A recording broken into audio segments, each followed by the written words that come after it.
আসতে এখন 13 নম্বর করেছে, এতক্ষণ কি করবি 13 বড়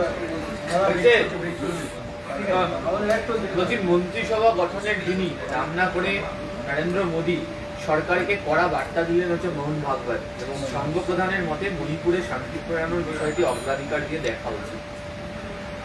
দেখুন, সংঘপ্রধান কি বলেছেন সেটা হয়তো বিজেপি তাদের পারিবারিক রাজনীতিতে তাৎপর্যপূর্ণ, কিন্তু এই কথাগুলো তৃণমূল কংগ্রেস এবং অন্যান্য বিরোধী দল অনেক কড়াভাবে স্পষ্টভাবে অনেক আগে থেকে বলা হয়েছে।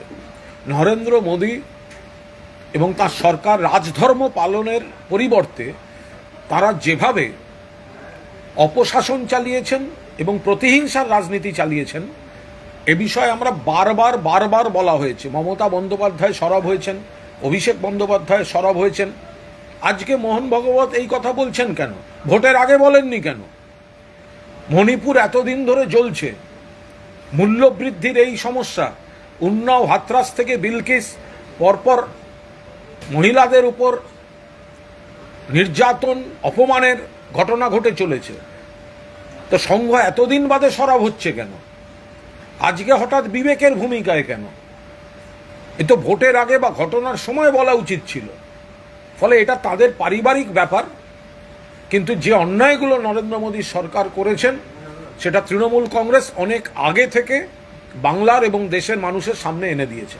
একই সঙ্গে তিনি বলছেন যে সংসদে বা দেশে বিরোধীদেরকে গুরুত্ব দিতে হবে, বিরোধীরা শত্রু নয়, এই সহমতের ভিত্তিতে যাতে সংসদ চলে সেই পক্ষে। দেখুন, আজকে এইসব কথা শোনা যাচ্ছে সংঘ পরিচালকদের মুখ থেকে, বিরোধীদের সম্মান দিতে হবে, বিরোধীদের অমুক করতে হবে। যতদিন একাধিপত্য ছিল বিজেপির, তখন তো এই সমস্ত বিবেকের কথা শোনা যায়নি।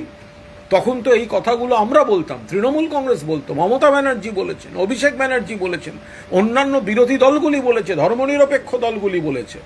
আজকে যখন এই কথাটা তো ওনার বলার দরকার ছিল না, মানুষ জনাদেশে প্রমাণ করে দিয়েছে যে নরেন্দ্র মোদী সরকারের এই একাধিপত্য, এই ঔদ্ধত্য, এই স্বেচ্ছাচারিতা, এই স্বৈরাচারী ফ্যাসিস্ট নীতি দেশের মানুষ বিরোধিতা করে কমিয়ে দিয়েছেন।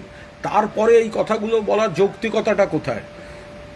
বুঝতাম যদি তারা ভোটের আগে এই কথাগুলো বলতেন। আজকে সেই কথাগুলো তাৎপর্য কোথায়? হতে পারে এটা বিজেপি এবং সংঘ পরিবারের সমীকরণে এর মধ্যে কেউ তাৎপর্য খুঁজবেন, কিন্তু যখন বিজেপির একাধিপত্য ছিল তখন তো সংঘের এই বার্তা আমরা শুনিনি। তখন তো এই প্রতিকূলতার প্রতিবাদ করে, কঠিন লড়াই করে জনাদেশ নিয়ে বিজেপিকে কমাতে হয়েছে তৃণমূল কংগ্রেসকে, দেশের অন্যান্য ধর্মনিরপেক্ষ বিরোধী দলগুলিকে। আর আজকে সংঘ পরিবার মুখ খুলছেন, এর আলাদা কোনো তাৎপর্য থাকতে পারে না। সংঘ পরিবার তারা যদি মনে করেন যে হঠাৎ আজকে বিবেকের ভূমিকায় থেকে তারা কর্তব্য পালন করছেন, এটাকে আদৌ সেই গুরুত্বে ফেলা যায় না। ভোটের আগে যখন এই ঘটনাগুলো ঘটছিল তখন বলা উচিত ছিল। তখন তো তৃণমূল কংগ্রেস বলছিল, তখন তো অন্যান্য ধর্মনিরপেক্ষ গণতান্ত্রিক বিরোধী দলগুলি বলছিল। তখন কেন সংঘ পরিবার এই কথাগুলো বলেনি? আজকে বলার মানে কি? আজ তো দেশের মানুষ রায় দিয়ে বলে দিয়েছেন বিজেপি অন্যায় করেছে। মন্ত্রিসভাতে তিনি গঠন করার বা দায়িত্ব নেওয়ার পরই দেখতে পাওয়া যাচ্ছে যে করের টাকা দেওয়া হচ্ছে, তাহলে কি বঞ্চনার দিন শেষ হবে? আমরা শুধু বারবার বলছি যে বাংলার টাকা আটকে রেখে অন্যায় কাজ করেছিল নরেন্দ্র মোদীর সরকার। বাংলার জনাদেশ, বাংলায় বিজেপিকে প্রত্যাখ্যান করা এবং তৃণমূলকে বিপুল ভোটে জিতিয়ে আনা প্রমাণ করে দিয়েছে যে বাংলার মানুষ বাংলার প্রতি বৈষম্য, বাংলার প্রতি প্রতিহিংসা, বঞ্চনার রাজনীতির বিরোধিতা করেছেন। ফলে সেই শিক্ষা যদি কেন্দ্রীয় সরকার নেয় সেটা ভালো। আর আমরা তো বাংলার মানুষকে বলেছিলাম তৃণমূল কংগ্রেসকে শক্তিশালী করুন, তৃণমূল কংগ্রেসে যত বেশি সম্ভব সাংসদ দিন। দিল্লি বাংলার মানুষের চাপে পড়ে বাংলার অধিকার বাংলাকে দিতে বাধ্য হবে। বিজেপির সাংসদ বেশি হলে বাংলার অধিকার সুরক্ষিত হবে না, তৃণমূল কংগ্রেসের সাংসদ বেশি হলে বাংলার অধিকার সুরক্ষিত হবে। আমরা আশা করি সেদিকেই সমস্ত জলটা গড়াবে। শিক্ষা পেয়ে জনাদেশ, শিক্ষা পেয়ে মানুষ বিজেপিকে প্রত্যাখ্যান করেছেন। বিজেপির এই টাকা আটকানোর পলিটিক্স, বাংলার টাকা দেব না কারণ হেরে গেছি, আর রাজ্যের বিজেপির সব নেতাদের পৈশাচিক উল্লাস, দিল্লিকে বলেছি টাকা আটকে দিতে, দিল্লিকে বলেছি টাকা না দিতে, তার জবাব মানুষ দিয়ে দিয়েছেন। ফলে সেই প্রবল চাপে এবং লোকসভা রাজ্যসভা মিলিয়ে তৃণমূল কংগ্রেসের 42 জন সাংসদ, লোকসভায় 29 জন, ফলে সেই চাপটাও একটা কাজ করতে শুরু করছে। আজকে মানিকতলা বিধানসভার উপনির্বাচন নিয়ে নবান্নে যে মিটিং হলো, মূলত কি সিদ্ধান্ত এখনো পর্যন্ত যেটা যাচ্ছে? দেখুন, মানিকতলার বিধানসভার উপনির্বাচন নিয়ে একটি বৈঠক গতকাল হয়েছিল মাননীয় মুখ্যমন্ত্রীর নেতৃত্বে নবান্নে। আজও একটি বৈঠক হয়েছে।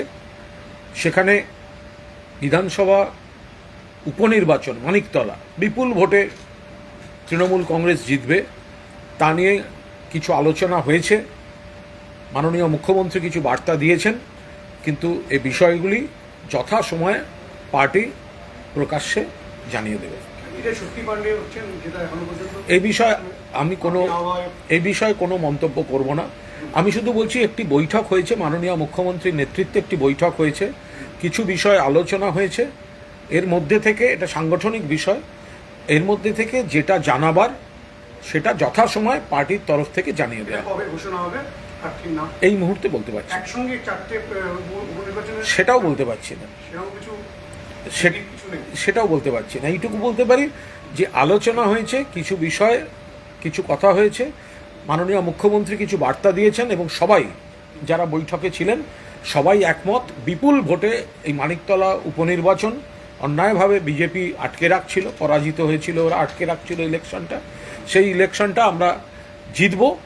কিন্তু কি আলোচনা হয়েছে বা দলের যদি কোনো সাংগঠনিক সিদ্ধান্ত কিছু থাকে সেটা দলের তরফ থেকে যথাসময় জানিয়ে দেবে। আপনি বৈঠকে ছিলেন, কিন্তু মানিকতলা উপনির্বাচন নিয়ে পরপর দুদিন মুখ্যমন্ত্রীকে বসতে হলো।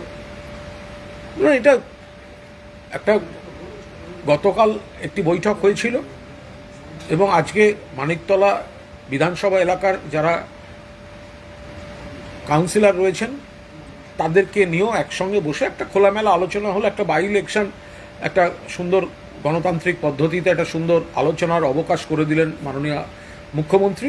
তবে কি আলোচনা হয়েছে সে বিষয়ে কোনো মন্তব্য নেই। দলের তরফ থেকে এই আলোচনা বা মুখ্যমন্ত্রীর বার্তা, যেটা দল বা সংগঠনে যেটা বলার সেটা হচ্ছে আমরা বিপুল ভোটে জিততে চলেছি, প্রত্যেকটা ওয়ার্ডে আমরা লিড দেবো। আর দ্বিতীয়ত বাকি যে সাংগঠনিক কোনো সিদ্ধান্ত সেগুলি দলের তরফ থেকে যেটুকু জানাবার পরে যথাসময় জানিয়ে দেওয়া হবে। কলকাতা পুরসভার 107 নম্বর ওয়ার্ডের 2 কাউন্সিলরের যে গন্ডগোল, এই প্রসঙ্গে কি মুখ্যমন্ত্রী কোনো বার্তা দিয়েছেন? আজকে বৈঠকে দিয়েছেন তেমন কিছু উঠে কোনো রকম কোনো অরাজকতা বা এমন কোনো কাজ যাতে মানুষ বিরক্ত হতে পারেন সেটা মাননীয় মুখ্যমন্ত্রী বরদাস্ত করছেন না। তাতে যদি কোনো পুরপিতাও যুক্ত থাকেন বা দলের কোনো কর্মীও অতি উৎসাহে কোনো এলাকায় কোনো সংঘাতে জড়িয়ে পড়েন অথবা কোনো এলাকায় এমন কোনো আচরণ করেন যাতে মানুষ দুঃখ পেতে পারেন, মানুষ বিরক্ত হতে পারেন, মাননীয় মুখ্যমন্ত্রী কোনো অবস্থায় সমর্থন করছেন না এবং সেটাও তিনি কনসার্ন মহলে খুব স্পষ্টভাবে জানিয়ে দিয়েছেন। এবং আমাদের সর্বভারতীয় সাধারণ সম্পাদক অভিষেক বন্দ্যোপাধ্যায় তিনিও কিন্তু তার যে বার্তা তাতে এই বিষয়টা একদম ক্লিয়ার করে দিয়েছেন। আচ্ছা, উল্টোডাঙ্গার আবাসনে এই যে ডিজে বাজিয়ে অটো নিয়ে একেবারে যেভাবে দেখা গিয়েছিল, যে ভিডিও সামনে এসেছে, এই বিষয়ে মুখ্যমন্ত্রী আজকেও কিছু বলেছেন? বৈঠকের মধ্যে যা যা কথা হয়েছে এই বিষয়ে আমি কোনো মন্তব্য করব না। এর আগেই উনি কড়া বার্তা দিয়ে দিয়েছিলেন দলকে। সেটা হচ্ছে যে উল্টোডাঙ্গার আবাসনে যদি কেউ বা কারা অটো বা ডিজে ঢুকিয়ে কোনো একটু উগ্র পরিস্থিতি তৈরি হয়ে থাকে, মুখ্যমন্ত্রী আগেই বলেছিলেন সেটা সংগঠনের তরফ থেকে দুঃখ প্রকাশ করে নেওয়া। আমরা এটাও খবর পেয়েছি যে সবাই যে তৃণমূলের ছিলেন সেরকম ব্যাপার নয়, এটা দায়টা তৃণমূলের ঘাড়ে চাপিয়ে দেওয়া হয়েছে বা তৃণমূলের ঘাড়ে চলে এসছে। কিন্তু যাই হোক, কোনো কারণে কিছু মানুষ যখন দুঃখ পেয়েছেন, ক্ষোভ হয়েছে, সেটা মুখ্যমন্ত্রী একদম নির্দেশ দিয়েছেন তাদের কাছে গিয়ে দুঃখ প্রকাশ করে গোটা জিনিসটা মিটিয়ে নিতে। যে হাউজিংটিতে এই ঘটনা ঘটেছিল তাদের যে কমিটি, তাদের এক পদাধিকারীর সঙ্গে আমাদেরও কথা হয়েছে এবং আমরাও তাদের বুঝিয়ে বলেছি যে এটা দল এসব অনুমোদন করে না। মাননীয় মুখ্যমন্ত্রী নিজেই এর তীব্র নিন্দা করেছেন। ফলে আপনারা কোনো দুঃখ বা অভিমান তৃণমূলের প্রতি রাখবেন না। শঙ্কুদেব পান্ডা বলছে যে সোহম নিজের পিএকেই আটকে রেখেছিল, আর ওর জন্যই চণ্ডীপীঠে তৃণমূল পিছিয়ে। অভিষেকের নাম নিলে কি ব্যবস্থা নেওয়া হবে না তার বিরুদ্ধে? তো অবান্তর কথাবার্তা, এসব অবান্তর কথাবার্তা। সোহম যেখানে গোটা ঘটনার পরিপ্রেক্ষিতে নিজে তার বক্তব্য রেখেছে, দুঃখ প্রকাশ করে নিয়েছে, তারপরে এই ধরনের কথাবার্তার কোনো অর্থই হতে পারে না। এজেন্সিকে দ্রুত ব্যবস্থা নিতে হবে, যারা অন্যায় করছে তাদের শাস্তি দিতে হবে। মানুষ এমনটাই চাইছে, দীর্ঘদিন ধরে এই ধরনের বিষয় ফেলে রাখা উচিত নয়। এজেন্সির ভূমিকা নিয়ে এবার প্রশ্ন তুলে এই কথাই বললেন বিজেপি বিধায়ক শঙ্কর ঘোষ। তার দাবি যে আমি মনে করি অনেকগুলো বিষয়ের মধ্যে এটাও একটা অন্যতম বিষয়, মানুষ চাইছে দ্রুত শাস্তি হোক। আর একবার প্রমাণ হয়ে গেল যে বিজেপির সংগঠন নেই, লোকজন নেই, কমিটি নেই, বুথ এজেন্ট নেই, কাউন্টিং এজেন্ট নেই, ভোটার নেই, পুরোটাই হচ্ছে এজেন্সি নির্ভর। আবার সেই খেলা, এজেন্সি ধরে আনুক, এজেন্সি তৃণমূলকে হ্যারাস করুক, এজেন্সি নির্ভরতা এটা আবার প্রকাশিত হয়ে যাচ্ছে।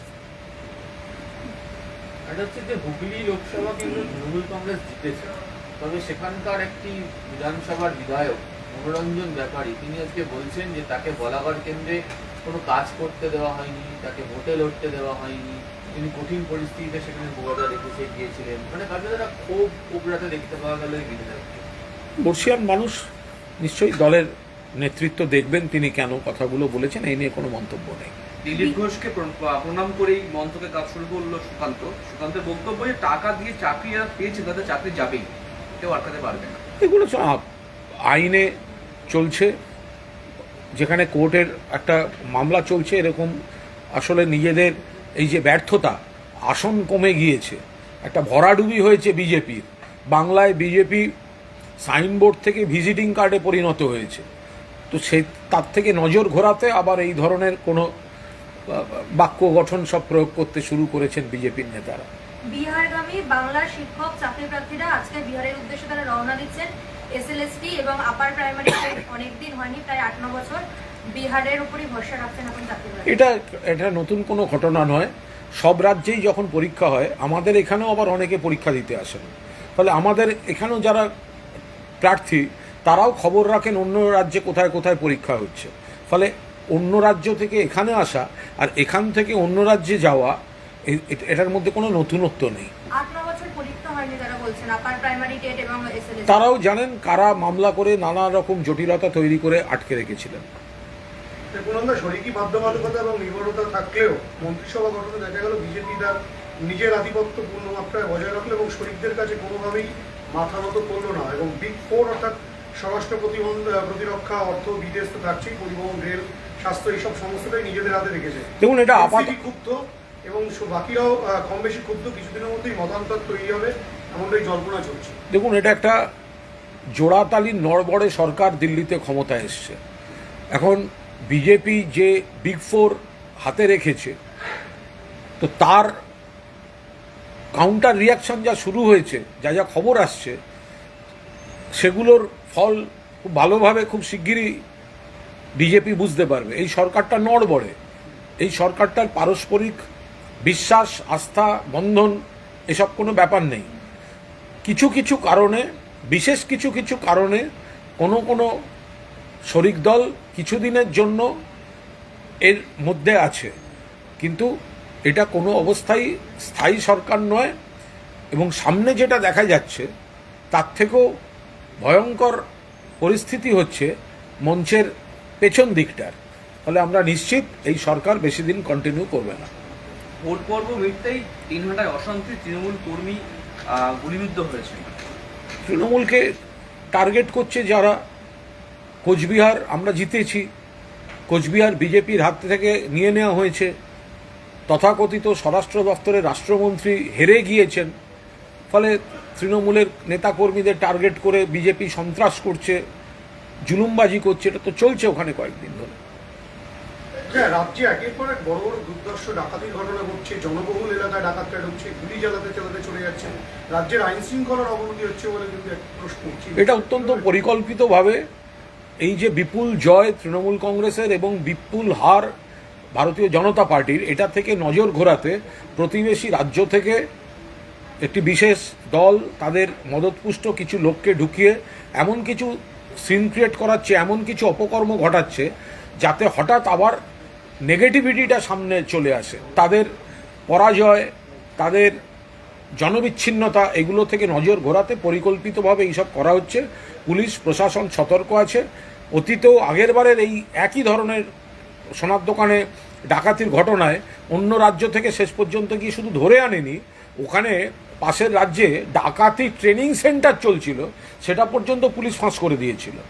তো ফলে এগুলো দেখতে পাবেন আপনারা, পুলিশ প্রশাসন যথাযথ ভূমিকা পালন করছে। একটা বিষয় হচ্ছে দমদম, বড়নগর দুই জায়গাতেই সিপিএম প্রার্থীরা হেরেছেন। সুধান চক্রবর্তী ও তন্ময় ভট্টাচার্য কম ভোট পেলেন, তাই নিয়ে সিপিএম এর অন্দরমহলে টানাপোড়েন চলেছে। দুই পরাজিতের মধ্যে কে কম ভোট পেয়েছে সেটা নিয়ে সিপিএম এর অন্দরে এখন আলোচনার বিষয় উঠেছে। এটা কি হবে? আসলে সিপিএম তো নিজেরা নিজেদের ভোট দেয়নি, এইটাই হচ্ছে সমস্যা। ফলে যা ওদের 2008 সাল থেকে সিপিএমের আত্মসমালোচনা শুরু হয়েছে। 2008-এর পঞ্চায়েত নির্বাচনে সিপিএম ধাক্কা খেল, তখন বলল আমরা আত্মসমালোচনা করছি, আমরা ঘুরে দাঁড়াবো। এরপরে 2009-এর লোকসভা, 2010-এর পুরসভা, 2011-র বিধানসভা এবং 2024 পর্যন্ত সিপিএম ক্রমশ হারতেই চলেছে। আর যে নেতাগুলোর মুখ দেখানোর জন্য হারে, তারাই প্রত্যেকবার বিবৃতি দেন আমরা আত্মসমালোচনা করছি। তো কি হবে?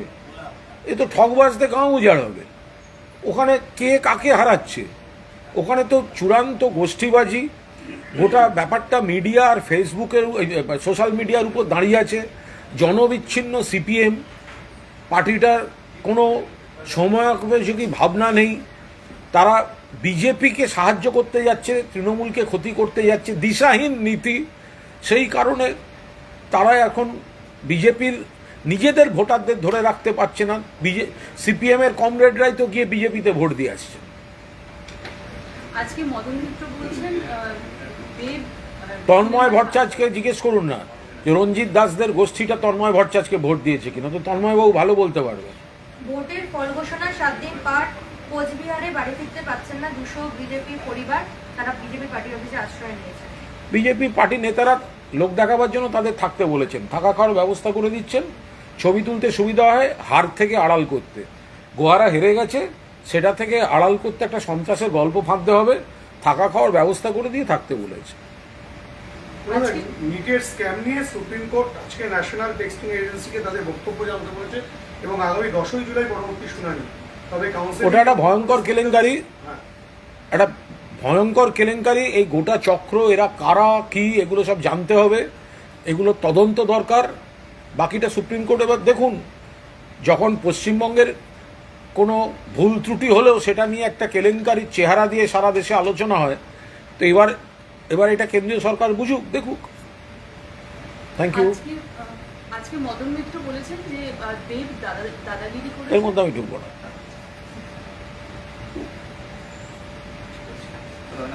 Thank you.